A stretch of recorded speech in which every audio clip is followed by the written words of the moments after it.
ont satisfaire les attentes légitimes des Gabonais à qui les militaires ont promis la félicité et répondre aux exigences de la communauté internationale. Le Comité pour la transition et la restauration des institutions avait annoncé le chronogramme du dialogue national inclusif, puis adopté en Conseil des ministres pour le mois d'avril. Le chronogramme des grandes étapes de la transition au Gabon connaîtra donc son épilogue en août 2025. Les grandes étapes de ce processus sont les suivantes. Janvier 2024, restitution et enrichissement du rapport. Fin février 2024, adoption de la synthèse finale. Avril 2024, dialogue national inclusif.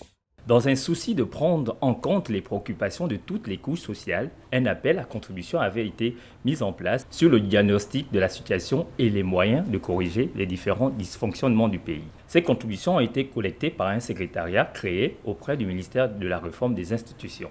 En décembre 2023, l'inventaire des problèmes identifiés et la synthèse des propositions ont été faites pour une restitution dans un rapport en janvier 2024. Fin février 2024, une adoption de la synthèse avait été prise en compte après les dernières observations. Et enfin, depuis ce 2 avril 2024, on assiste au Palais des Sports de Libreville au début du dialogue national inclusif, rencontre devant dessiner les nouveaux contours politiques et les institutions de la République, sous la présidence de l'archevêque de Libreville. 3 avril au stade d'Angonje, où les participants se réuniront en plénière pour adopter les derniers textes et finaliser la méthode de travail. Le CTRI démontre encore une fois de plus sa volonté de respecter son chronogramme traditionnel afin que le Gabon accomplisse et finalise son essor vers la félicité.